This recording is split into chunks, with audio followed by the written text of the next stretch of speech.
PSY 404 Abnormal Psychology. Top repeated questions. What are the 4 Ds that explain abnormal behavior? The 4 Ds of abnormal psychology are key criteria to determine abnormal behavior. Deviance.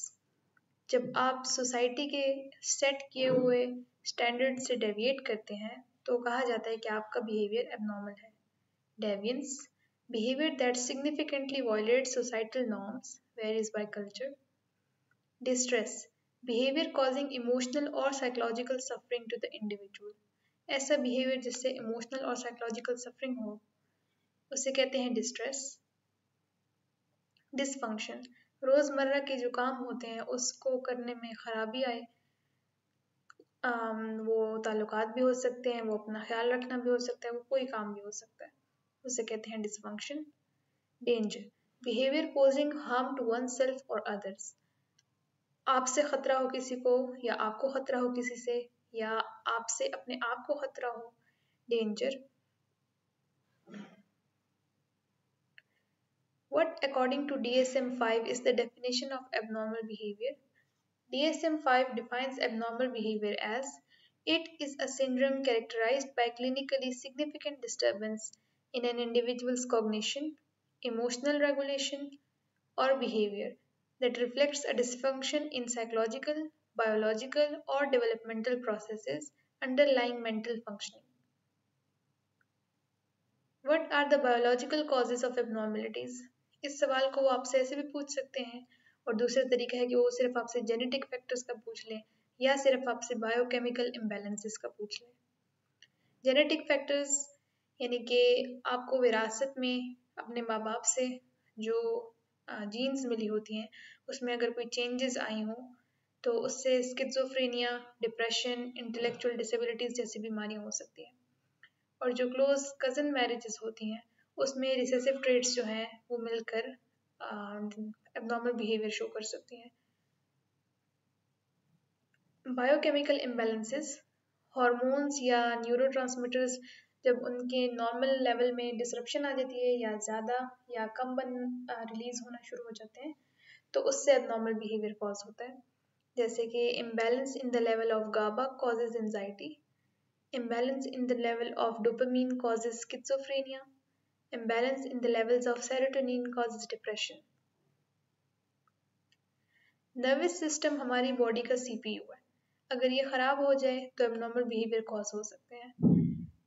अगर हमारे brain में कोई injury आ जाए जैसे कि बहुत common है कि जब हिप्पोकैम्पस का साइज श्रिंक हो जाता है किसी इंजरी की वजह से तो डिप्रेशन कॉज होता है. What are the psychological causes of abnormalities?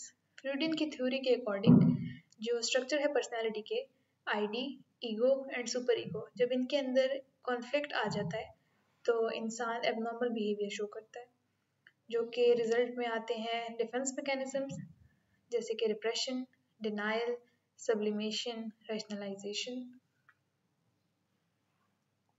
Learn responses. एक बच्चा अपने वालिदैन से, टीचर्स से, अपने गार्डियन से सीखता है कि सर्टेन सिचुएशन में कैसे बिहेव करना है. तो अगर उनके पेरेंट्स और उनके टीचर्स जो है उन्हें ये सिखाएं कि मुश्किल हालात में आपने अच्छे से डील करना है, बहादुरी के साथ डील करना है, तो वो उनसे वो सीखेंगे. और अगर वो उन्हें सिखाते हैं कि बेचैन हो जाना है और डर जाना है तो बच्चा उनसे यही सीखेगा. Negative and irrational thinking. जब आप हर एक चीज़ एज्यूम कर रहे होते हो नेगेटिवली अपने बारे में और बाहर की सिचुएशंस के बारे में तो वो और भी आपको डिप्रेशन की तरफ धकेलता है तो उससे भी एबनॉर्मल बिहेवियर कॉज होता है. डिफाइंड ट्रेफाइनिंग. ट्रेफाइनिंग स्टोन एज का एक ऐसा प्रोसेस है जिसमें माना जाता था कि साइकोलॉजिकल बीमारियां जो हैं वो इस वजह से इंसान में आती हैं क्योंकि उसके अंदर शैतान घुस गया है या फिर कोई भी इविल स्पिरिट घुस गया है. तो वो कहते थे कि ट्रेफाइन एक स्टोन इंस्ट्रूमेंट लेते थे और खोपड़ी में एक सर्कुलर सा कट करते थे जिससे वो मानते थे कि इविल स्पिरिट निकल जाएंगे.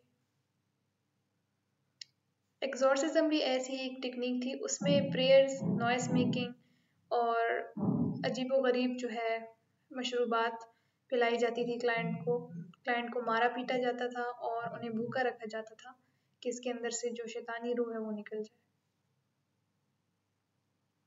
What was tarantism and its cure?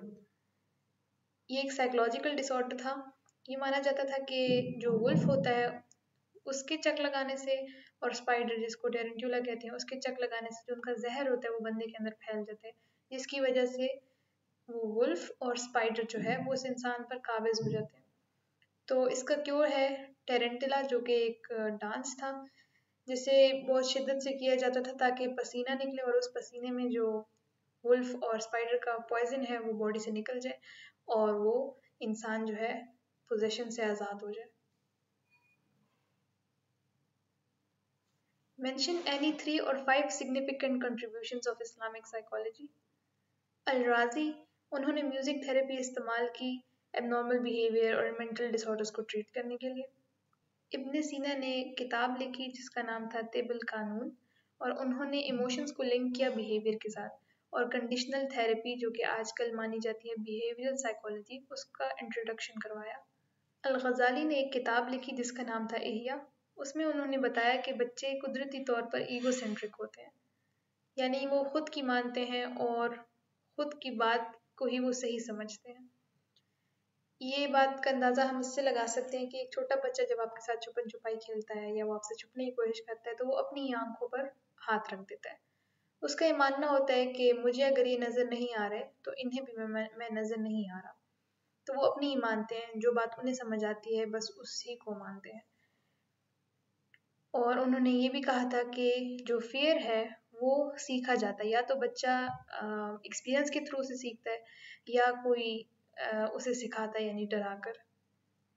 Najmuddin Mohammad ने डिप्रेशन, पैरानोया, ओसीडी और सेक्सुअल डिसफंक्शंस के बारे में लिखा था बहुत तफसील से। इब्न खल्दून का मानना था कि जो पर्सनैलिटी होती है, इंसान की शख्सियत होती है, उसका माहौल वो उसकी शख्सियत को बनाता है, और ये अलाइन करती है बिहेवियरल साइकोलॉजी के साथ।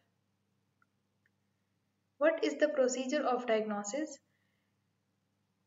डायग्नोसिस में क्लिनिकल इंटरव्यू लिया जाता है जो कि सेमी स्ट्रक्चर, स्ट्रक्चर और अनस्ट्रक्चर भी हो सकता है।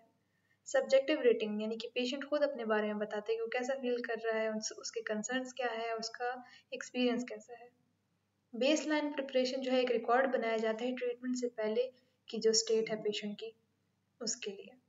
बिहेवियरल असेसमेंट में क्लाइंट के बिहेवियर पैटर्न्स को ऑब्जर्व किया जाता है, एनालाइज किया जाता है। साइकोलॉजिकल टेस्टिंग, जिसे फॉर्मल असेसमेंट भी कहते हैं, स्टैंडर्डाइज टेस्ट होते हैं जिससे क्लाइंट की मेंटल हेल्थ की कंडीशन का पता चलता है।